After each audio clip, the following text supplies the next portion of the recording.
Okay. It looks like we are live. Hello, Carrie Ivans. Hello to everyone joining on Twitter Periscope. Social Mangala, thank you for joining us as well on the Premiere Pro Facebook page as well as on YouTube. Nice to see you all. Usama Tasawar, love you too. Uchenna Agbona, hello. All right, well, hey, great. Thank you so much for joining me. Good morning, good afternoon, good evening, wherever you are in the world. Mid-afternoon for me here in the West. And what's up, Elamino Musgrove? And hi, Social. So for this brief live stream, I was actually just in the middle of a conversation and someone was asking me about this very specific workflow regarding when to use pre and post fader sends and what are they, and they didn't even know that they were in the mixer and why is it so confusing. And I thought, okay, let me go ahead and do a quick stream just to get this out there so I can just reference this video moving forward. So we're going to do just that. Last little round of hellos here. Ali Khan, what's up? Carl Eastwood from Australia, nice to see you. Frank from Auckland. All right, Usama from Pakistan. Dan Sutton from California. Again, great to see you. Repeat customers. I Am Comic Movie. Great to see you as well. All right, so the basic gist of when, or one good reason to think of how and when to use pre-fader sends is primarily for sound design. You can use this for a number of different things, but in the video that I'm going to show you here, the illustration is you're working with sound and someone is moving past the camera, or maybe they're coming from further away. So they're sort of out of, off to the side of the shot, and then they come running into view, right? Well, as such, if you just lay down Foley, you lay down sound effects, you lay down sound design of someone running, right, to simulate the running, well, it has to sound like it's further away, right? And then as it gets closer to the camera, closer to what the viewer sees, it should sound drier and more up front. And then if they were to walk away, run away into the distance, it should get a little bit more distant sounding, perhaps a little more echoey. Ideally, I like to think of if you imagine someone running away in cop movies and horror movies, there's always someone like being chased or something in a big echoey garage, right? Or something. Maybe not. I don't know. The movies I'm watching, there's always someone in a garage. It's very echoey and they run away and you hear the pitter patter of their footsteps as they get away, How do you create that? Well, you can create that very easily using pre-fader sends. So I'm going to show you how to do that in Premiere. The same process applies in Adobe Audition as well. I didn't have a great asset for this, so I just went to Adobe Stock and grabbed a couple of things and we'll make it work. So this is a little backwards from how I would normally show it, but the concept is the same. I think you'll get the idea. All right. So as always, I'll be checking chat at the end for questions here. I'm going to try and get through this real quickly so you can watch the replay and figure out how to do this. This also involves using subgroups or buses in the Premiere Pro mixer, which is super helpful if you've never used them before. Firma Mentor, how are you? So one last little round of hellos. Raid Zeno, hello. Tijuana from Kurdistan. Miguel, thank you so much. Rogelio again, great to see you. Carlos Barrera, saludos. Felix, all right, sweet. Okay, we got anybody joining us on the YouTubes today? Yes, we do. Michael Van Helden from Holland, hello. Othman, hello. Leonardo, hi. And Pierre-Julien, bonjour, bonsoir. All right, it's very late for you, my friend. How are you doing? All right, so let's go ahead and switch over and get to it. So as mentioned, this is a clip that I just grabbed, unlicensed. As you can see, it's still watermarked from Adobe Stock. And while I said this is a little backwards from how you would normally do it, you'd still actually implement the same concept here, where you have a runner who's, sort of, I don't say off camera, but they're further away. So if you were kind of trying to simulate what that would sound like, you wouldn't just lower the volume of the footsteps, but you'd add some ambience. Now, you wouldn't necessarily add a lot of echo or reverb, but in this kind of environment, it's tiled.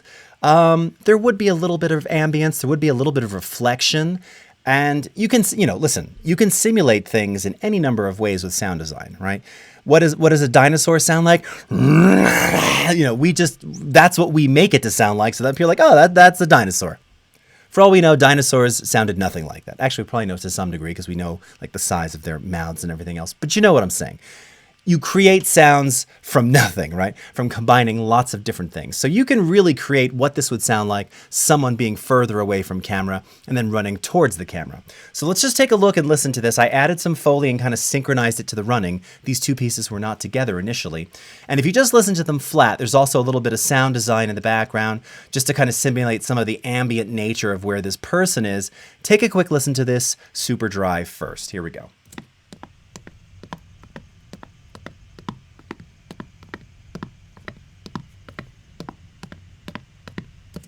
Okay, so again, when we're hearing those footsteps as they're recorded, you can even see in the waveform itself here, you know, they're all the same amplitude. So yes, you could probably solve some of that by just dropping the amplitude when they're sort of off camera and then raising the amplitude as they get closer to kind of the center of the lens.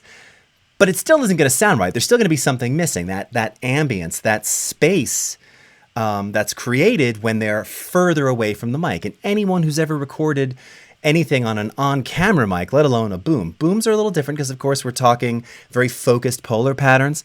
But if you're using something like an Omni mic on a camera, you know that when sounds are further away, yes, they sound further away, echoey, not as precise. Same concept applies here. This is what we're trying to simulate visually to sell it. Right now, when I look at this, I mean, I guess if I weren't thinking about it, it sort of works, but ultimately I want to add a little dimension here, right? We're going to do that with sends. So if we come over to the Premiere Pro mixer up at the top here, and this is something which I'm always shocked, but not entirely surprised, there's a little white arrow here, all right? This is a twirl down menu that says show and hide effects and sends. So I know many of you have seen this before. It's not new, it's been there forever, but it's not totally discoverable. And inside of here is where you have your effects inserts and your sends. Now, a lot of you editors, I was just going out on email thread this weekend, some Hollywood cats, were using clip effects. They were just dropping, they were going into effects, searching on compressor, limiter, reverb, and just dropping effects onto the clips, which you can do. But those are clip-based effects. They only happen on the clip itself. What if we want a compressor or a reverb or something else to last the full duration of everything on that track? That's what this is for, the track mixer. These are track-based effects. So they affect any clip that lives on that track. And you can get even more creative when you start using groups or submixes or buses. By the way, these terms are all basically interchangeable. They all mean the same thing. In Audition, we refer to them directly as buses. Here they're called submixes. So the first thing I want to do, you'll notice that I went ahead and labeled my two simple audio tracks here. We've got Foley for the footsteps and Amb for the ambience that I laid in there. First thing I want to do is come up to the send area here, and you'll see it says slot 1 send assignment. And in there, we're going to create a new stereo submix. Now, you might ask, could it be mono? Sure, why not? But, you know, this is 2019, so regardless, you're probably going to be displaying things in a stereo environment. I mean, it is footsteps. This isn't sort of directional here necessarily, but, you know, you can get a little more creative with panning, too, when you use effects. So in general, I'd say make a stereo submix, especially if you're going to use reverb and ambience. It makes a huge difference, particularly if you're on a good sounding stereo system. You know, you've got good playout speakers, certainly if you're in a theater. Stereo submix at the minimum. And if we were doing a 5.1 commercial, we could make a 5.1 submix here. Let's go ahead and create a stereo submix like that. All right, we can see down here below it names it Submix 1. This is the only one we're going to use, so I'm not going to change the name label for now. If I had multiple ones, this one might be ambient reverb. We might have another that's, you know, echoey reverb. You know, what was I saying before? Garage reverb. Whatever it is, okay? We're just going to use one for now. So we've created this submix. And then on the submix track, this is where the ambience, the reverb, is going to live by itself. So we'll come up to the effects slots, and you'll see up here we have slot 1 effects name. Click on this. And then from here, we're going to go into the reverbs. Now, natively, you've got 3 to choose from: convolution, studio, and surround. Well, as mentioned, we're not doing this in 5.1, so we don't need the surround reverb. The convolution reverb is very good. It's a little heavier, so I'm just telling you this as a caveat. If you're going to be using, you know, lots of convolution reverb, and particularly if you're kind of mixing with a lot of audio channels, this one isn't the most optimized for real time. It works in real time. It plays in real time. It's just not the most optimized, It's also, if you're not real familiar with audio, let me just turn this on for a second here. It's, I mean, I don't know. It's a little more confusing, I think, than the studio reverb, largely because you have to first kind of choose an impulse. The idea here is that this kind of gets you started to the sort of environment you're going to be authoring a reverb for. And you can see there's some pretty cool impulses in here. These were all taken as 32-bit samples. You know, a living room, a tunnel, that's another good one, right? Someone mugging someone in a tunnel. Violence, you know, and then running away. Hey, you kind of hear the footsteps trail off, and they get echoey as they trail off into the distance. Inside a car, inside the shower, bathroom, lecture hall, living room. You get the idea. So that's the convolution one. It's, as I said, it's good. I find that it's a little less performant in terms of real time. The other one that I really like, it performs great in real time, and frankly, I think you can design even better sounds with it, is the studio reverb. So let's start with the studio reverb, and maybe we'll even start with the default settings. We'll have to take a listen to this and see. Now, just a couple of things to keep in mind. What we want to do, naturally, is we want to begin with the, we're going to use this where we're going to have some effect on here so that it sounds like it's a little further away, right? So we don't want the decay of this reverb, this ambience, to be very, very long. Right now it's at 2.5 seconds, but that would be if we were at 100% wet with 100% signal going into it. Probably not going to use that much necessarily. So I'm just going to leave it at the default for now. As far as early reflections, okay, now this is something which, again, if you're in a closed environment, sometimes you hear those reflections of the sound hit you before the direct sound. We want some reflection. We probably don't want too many because we're outside. So I'm going to drop this to around 20%. The width, again, that's stereo width. I'll just leave it where it is.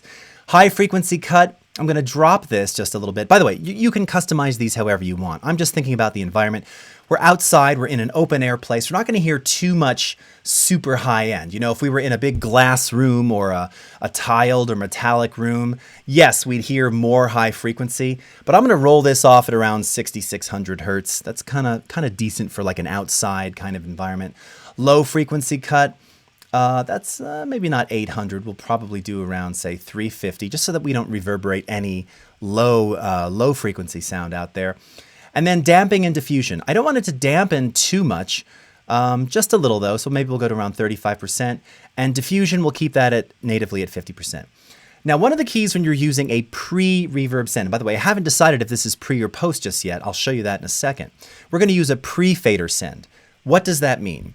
A pre-fader send means that it's going to send the signal, the sound of whatever is on that track, to the submix before the fader. Pre-fader send. So it sends the submix of whatever's on this track to this reverb before it gets to that track fader. So what that means is if that track fader is all the way down, we're not going to hear any of the direct sound from the clip itself on track 1. We're only going to hear whatever is passing through the subgroup, okay? And that's what's going to allow us to simulate them being further away and then getting closer and closer. And you'll see what I mean. So one of the things you have to decide is, well, in terms of your output here, do you want any dry or direct sound in the reverberated sound, in this submix? Typically, I would say probably not. We want just the wet sound because then we have absolute control over wet and dry, or ambient and close to camera. So maybe we'll start with something like 60%. All right, we don't have to use this full throttle. Again, we're just trying to add a little bit of ambience in here. We may need to increase the decay ever so much, but let's start with around 60. All right. Now I'm going to come over to this submix here, and this is where I get to choose pre or post fader. Now again, pre-fader means it's going to send that signal, the footsteps, to that reverb before it gets to the fader, okay? So let's set it at pre-fader. I'm going to leave the fader, where is it now? It's at minus 4.4. I'm going to raise this to around 0. All right, I'm going to raise this to 0. And let's play this back. And I'm also going to increase our send level here. All right, so we're going to place this just below 0. So we're sending the full amount of the signal. This isn't a super hot recording here, so it's okay to send as much as we want. Now again, we've got control here On submix 1, this is just reverberated signal, and this is the direct signal. But right now we have the direct signal playing with the reverberated signal. Let's take a listen to that.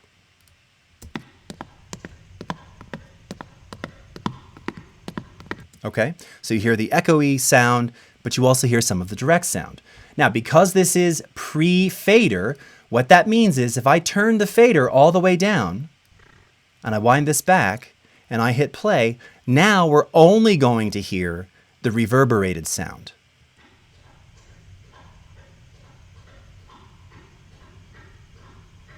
Okay, now it's a little quiet for you here. I'm just going to stick a little, I want to make sure you can hear it. So I'm going to stick a little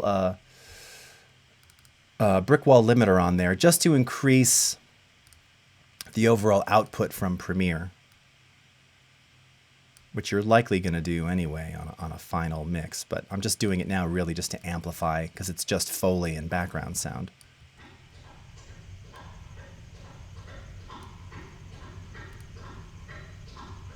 Okay? All right. So what you might do, okay, obviously, if we wanted to simulate it coming closer to the camera, we're going to gradually increase the fader here to bring back that original dry signal over top of the echoey signal. And what we also might do is drop the submix of the reverb signal when she gets right in front of the camera, because then there's no real echo, right? They're right in front of you. So just to show you real quickly, if I were to just simulate that without automation just yet, this is what that might sound like.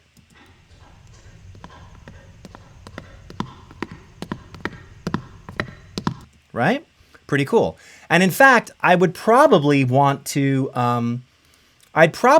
start with a little bit of amplitude, probably not right at 0, just to let some of that direct, I mean, again, you're going to hear some of the clip clop. It's not going to be all echo. We're not that far away, just a little bit. So what's going to happen is now I'm in write mode over here, okay, using our automation. I'm going to keep it in write mode, and then I'm simply going to start raising that fader just as I did, and we're going to record some automation as she approaches the camera to kind of simulate moving closer. Here we go.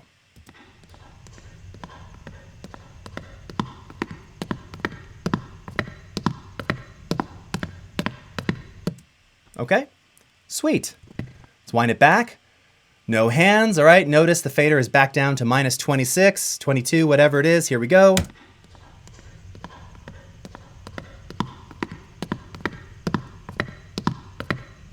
Okay, pretty cool. Now, as I said, one of the things we might also do is as she gets closer to the camera, we might start to decrease that pre-fader echo. So this is once again where we will turn this track to write automation mode. And now we're going to do the opposite. As she gets closer, I'm gradually going to start to pull that down. I might leave just a little bit, right? Especially if this is going to be sort of cinematic. It's always nice to have just a little bit of ambience in there. Too dry tends to sound fake and overdubbed, which this is. It's overdubbed Foley. But just a little bit. So here we go. Let's take a listen.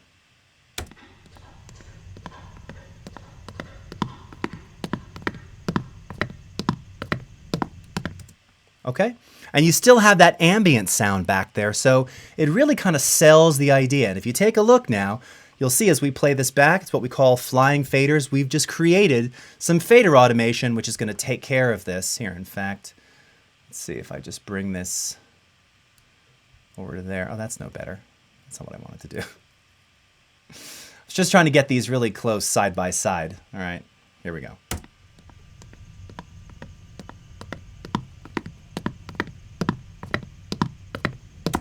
Okay. Oh, why is that still in write mode? That's weird. Let's try that again.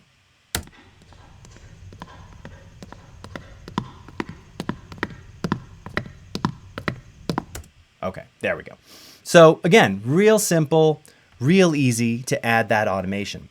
Now, as I mentioned, that's a pre-fader send. So why would you use a post-fader? Or what does it mean to have a post-fader send? Well, you can audition it for yourself to find out very easily. If you go into post-fader, this is pretty common if you simply want to send something to a bus, like a reverb bus. Maybe, again, you're doing some kind of sound design where you're using kind of stereoized effects, you know, thinking like sci-fi production, where effectively, if you're going to be adjusting the mix level, you want the effect to move with the actual dry level of the signal. That would be called a post fader send, meaning that it sends the signal to that bus after the fader. So in the case of this, now on post fader, all right,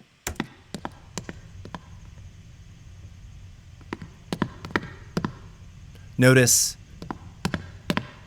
the dry and the wet of the running move together, right? Post fader. So it sends this to the reverb after the fader here. So if I raise it all together or start raising it up, it's whatever the balance is inside this effect here, plus, again, the additional dry signal coming through on track 1. So this is where if you're using a post fader send, typically I'll have some of the dry signal in here because, again, there might not be enough dry signal on that track by itself. So this is where you typically, with a post fader, you want to generally have some dry signal mixed into the output level, particularly with reverb or ambience. For pre-fader, as I said, because you want complete control over how much is being reverberated, how much is being echoed, I will typically have reverbs, ambient effects, flange, chorus, phase, 0% dry, 100% wet, or as much wet as you want to be able to control. So that way you have really sort of infinite, next level, finite control for adjusting those with reverb, without reverb kind of signals. All right. So that's it. Pre-fader, post-fader.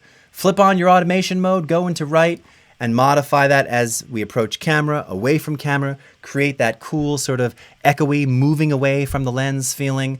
It's really simple, super easy to do, the same way it functions in Audition. And of course, you can do this right now in Premiere Pro CC. So let me bounce back over to the chat here and see if we've got any questions. And if not, I'm going to send you on your way. All right. Hussam, what's up? Sharath. Hello. Carlitos. Kajal. Hey, Thomas Benner from Austin. Hey, Stephanie Reed. Oh, no. So sorry you've got a cold. I know the weather's been really rough, huh? Dan Sutton. Awesome. Makes perfect sense. Very nice. Rudy Willems. Hi from Belgium. Nice to see you. Sahag SK. Nice. Hello. Tawana. Okay. Let's see if we've got any cues on YouTube. All right. Pao Ramirez, native oscillators for advanced synthetic sound effects. Yeah, I mean, you know, we do have tone generator, but we don't really have oscillators a la, yes, reactor. So perhaps someday. Guy, how's it going? Thanks for your tweet before. Sorry I couldn't give you the news you wanted, but that's where we are with that. CL Karen Brisa, hello. Ant Pruitt, what's up, man? You do mostly via clip-based. Aha, yes, exactly. And by the way, just to Ant's point, and I said that at the beginning, and hello, Mrs. C. Gideon. I was just involved in a thread with a bunch of Hollywood editors, and these are, you know, pro level, and they weren't using any track effects. It was all clip-based effects. Not that they didn't know, but it's probably just, I don't know. They were just figuring, oh, well, I'll just drop this here and use this here, and I don't need that to care, whatever. And it worked for them. You miss out a little, though, on clip-based effects, namely having this kind of control with pre- and post-fader and subgrouping. So, you know, I think the main point with this stuff is what really sells sound design, particularly in the case of Foley and other things, is when you have that control to separate, you know, it's just like you've seen it in productions, right? And cheap ones were like they're simulating someone talking on the phone. A key component of that is every time it cuts to the person talking on the phone, you know, it shouldn't sound like they're talking like this. It should sound, you want to hear it when you're looking at it. It should sound like it's coming through a telephone speaker, whatever that means today, theoretically, because it's not like it used to be, right? If it's a FaceTime call, it's full broadband. But, you know, in any case, you get the idea, right? So what do? So you place an EQ, probably a clip EQ, on that section to make it sound, you know, 400 to 400 hertz to 4K, a little more mid-rangey. And then when it cuts back away to the actual person talking, it's normal, right? You could do that with a subgroup, right? really easily. And you can automate the amount of that track that's going to the subgroup. So there's lots of ways to do it. Could you do it with clip effects? Absolutely. Could you do it just as easily or maybe with a little more control with track effects? Sure. Kind of just depends on what kind of production you're working on. So pre and post fader send is so great, especially if you're going to be mixing music or anything that actually has underscore. Having a pre-fader reverb send is essential. It's essential. It's also, if you watch movie trailers and things, when they have kind of the kind of ending and everything kind of just dissipates and you can still hear the reverberant echo of everything else. Yeah, that's typically a pre-fader reverb send, right? So all the dry signal is gone, but it's being sent before the faders are pulled down to the reverb. So that way you can control the decay, the final fade out of that echo, of that ambience. Really, really useful. And once you get the hang of it, you'll think, how did I ever live without this? So it's definitely one of my go-tos for all types of sound design. All right. Yes, Doug Baker. So correct. From within inside of Premiere, and this is the same in Audition. If you're going to use automation, you go into write mode, and any movements that you make in there, and that includes any adjustments to any effects parameters as well. So not only can you adjust the fader, by the way, you know, she was sort of moving, panning laterally sort of from left to right. If we wanted to get real fancy, you know, here, I'll just go back to the desktop for a minute here. If we wanted to get super fancy with this, you know, we could have done something where, I mean, it's not so extreme, but, you know, I could have started sort of, you know, something like from slightly over from the left here. And by the way, these are all, I changed, I'm overwriting all this automation now, so I don't know what's going to happen, but just kind of showing you, I could start with this pan slightly left. Now she's kind of right in the center. Slightly, okay, she's not really that much to the right, but you get the idea. And by the way, notice now as I'm dragging the current time indicator, you see it's dragging the pan knob in the mixer here. So we just recorded that automation, okay? So again, all these little tweaks, that's what sells the sound design. You know, that's the difference between really good sound design and okay sound design. I was just watching a commercial from one of my favorite editors, and she did some great sound design. And again, it's all these little subtle things that just kind of make you go, oh yeah, really good, believable, sounds awesome. This was thrown together, so this is not far from great, but conceptually, you get the idea. All right. All right, my friends. Well, thank you so much for watching. 2 streams for today. Hope you've enjoyed them. Of course, you'll be able to watch the replays on Twitter Periscope, on Premiere Pro Facebook, and on my YouTube channel. So until tomorrow, have a great rest of your afternoon, evening, morning, wherever you are in the world, and we will see you again next time. Thanks so much for watching, everybody, and take care. We'll see you. Bye-bye.